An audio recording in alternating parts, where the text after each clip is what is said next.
Audiobook Summary Presents Invisible Man novel by Ralph Ellison. The narrator begins telling his story with the claim that he is an invisible man.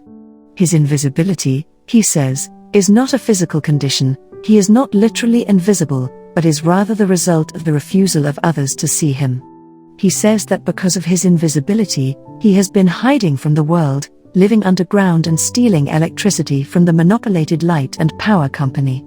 He burns 1,369 light bulbs simultaneously and listens to Louis Armstrong's "What Did I Do to Be So" Black and Blue on a phonograph. He says that he has gone underground in order to write the story of his life and invisibility. As a young man, in the late 1920s or early 1930s, the narrator lived in the South. Because he is a gifted public speaker, he is invited to give a speech to a group of important white men in his town. The men reward him with a briefcase containing a scholarship to a prestigious black college, but only after humiliating him by forcing him to fight in a battle royal in which he is pitted against other young black men, all blindfolded, in a boxing ring. After the battle royal, the white men force the youths to scramble over an electrified rug in order to snatch at fake gold coins. The narrator has a dream that night in which he imagines that his scholarship is actually a piece of paper with a crude command to keep him running. 3 years later, the narrator is a student at the college. He is asked to drive a wealthy white trustee of the college, Mr. Norton, around the campus. Norton talks incessantly about his daughter, then shows an undue interest in the narrative of Jim Trueblood, a poor, uneducated black man who impregnated his own daughter. After hearing this story, Norton needs a drink, and the narrator takes him to the Golden Day, a saloon and brothel that normally serves black men. A fight breaks out among a group of mentally imbalanced black veterans at the bar, and Norton passes out during the chaos. He is tended by one of the veterans, who claims to be a doctor and who taunts both Norton and the narrator for their blindness regarding race relations. Back at the college, the narrator listens to a long, impassioned sermon by the Reverend Homer A. Barbee on the subject of the college's founder, whom the blind Barbee glorifies with poetic language. After the sermon, the narrator is chastised by the college president, Dr. Bledsoe, who has learned of the narrator's misadventures with Norton at the old slave quarters and the Golden Day. Bledsoe rebukes the narrator, saying that he should have shown the white man an idealized version of black life. He expels the narrator, giving him 7 letters of recommendation addressed to the college's white trustees in New York City, and sends him there in search of a job. The narrator travels to the bright lights and bustle of 1930s Harlem, where he looks unsuccessfully for work.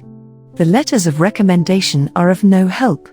At last, the narrator goes to the office of one of his letter's addressees, a trustee named Mr. Emerson. There he meets Emerson's son, who opens the letter and tells the narrator that he has been betrayed. The letters from Bledsoe actually portray the narrator as dishonorable and unreliable. The young Emerson helps the narrator to get a low-paying job at the Liberty Paints plant, whose trademark color is optic white. The narrator briefly serves as an assistant to Lucius Brockway, the black man who makes this white paint, but Brockway suspects him of joining in union activities and turns on him. The two men fight, neglecting the paint making. Consequently, one of the unattended tanks explodes, and the narrator is knocked unconscious. The narrator wakes in the paint factory's hospital, having temporarily lost his memory and ability to speak. The white doctor sees the arrival of their unidentified black patient as an opportunity to conduct electric shock experiments. After the narrator recovers his memory and leaves the hospital, he collapses on the street. Some black community members take him to the home of Mary, a kind woman who lets him live with her for free in Harlem and nurtures his sense of black heritage. One day, the narrator witnesses the eviction of an elderly black couple from their Harlem apartment. Standing before the crowd of people gathered before the apartment, he gives an impassioned speech against the eviction. Brother Jack overhears his speech and offers him a position as a spokesman for the Brotherhood, a political organization that allegedly works to help the socially oppressed. After initially rejecting the offer, the narrator takes the job in order to pay Mary back for her hospitality. But the Brotherhood demands that the narrator take a new name, break with his past, and move to a new apartment. The narrator is inducted into the Brotherhood at a party at the Thonian Hotel and is placed in charge of advancing the group's goals in Harlem. After being trained in rhetoric by a white member of the group named Brother Hambro, the narrator goes to his assigned branch in Harlem, where he meets the handsome, intelligent black youth leader Todd Clifton. He also becomes familiar with the black nationalist leader Ras the Exhorter, who opposes the interracial brotherhood and believes that black Americans should fight for their rights over and against all whites. The narrator delivers speeches and becomes a high-profile figure in the brotherhood, and he enjoys his work. One day, however, he receives an anonymous note warning him to remember his place as a black man in the brotherhood. Not long after, the Black Brotherhood member Brother Restrum accuses the narrator of trying to use the Brotherhood to advance a selfish desire for personal distinction.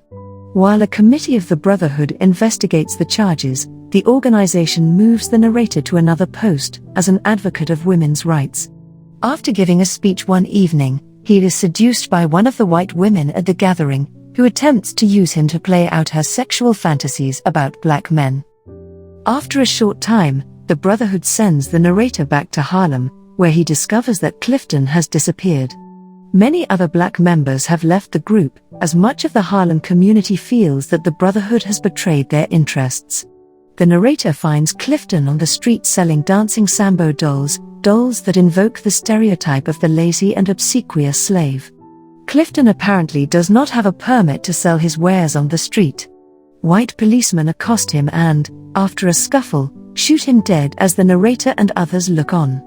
On his own initiative, the narrator holds a funeral for Clifton and gives a speech in which he portrays his dead friend as a hero, galvanizing public sentiment in Clifton's favor. The Brotherhood is furious with him for staging the funeral without permission, and Jack harshly castigates him. As Jack rants about the Brotherhood's ideological stance, a glass eye falls from one of his eye sockets. The Brotherhood sends the narrator back to Brother Hambro to learn about. The narrator leaves feeling furious and anxious to gain revenge on Jack and the Brotherhood. He arrives in Harlem to find the neighborhood in ever-increased agitation over race relations. Ras confronts him, deploring the Brotherhood's failure to draw on the momentum generated by Clifton's funeral. Ras sends his men to beat up the narrator, and the narrator is forced to disguise himself in dark glasses and a hat. In his dark glasses, many people on the streets mistake him for someone named Reinhardt, who seems to be a pimp, bookie, lover, and reverend all at once. At last, the narrator goes to Brother Hambro's apartment, where Hambro tells him that the Brotherhood has chosen not to emphasize Harlem and the black movement. He cynically declares that people are merely tools and that the larger interests of the Brotherhood are more important than any individual. Recalling advice given to him by his grandfather, the narrator determines to undermine the Brotherhood by seeming to go along with them completely. He decides to flatter and seduce a woman close to one of the party leaders in order to obtain secret information about the group. But the woman he chooses, Sybil, knows nothing about the Brotherhood and attempts to use the narrator to fulfill her fantasy of being raped by a black man. While still with Sybil in his apartment, the narrator receives a call asking him to come to Harlem quickly. The narrator hears the sound of breaking glass, and the line goes dead. He arrives in Harlem to find the neighborhood in the midst of a full-fledged riot, which he learns was incited by Ras. The narrator becomes involved in setting fire to a tenement building. Running from the scene of the crime, he encounters Ras, dressed as an African chieftain. Ras calls for the narrator to be lynched. The narrator flees, only to encounter two policemen, who suspect that his briefcase contains loot from the riots. In his attempt to evade them, the narrator falls down a manhole. The police mock him and draw the cover over the manhole. The narrator says that he has stayed underground ever since. The end of his story is also the beginning. He states that he finally has realized that he must honor his individual complexity and remain true to his own identity without sacrificing his responsibility to the community. He says that he finally feels ready to emerge from underground. The organization's new strategies in Harlem.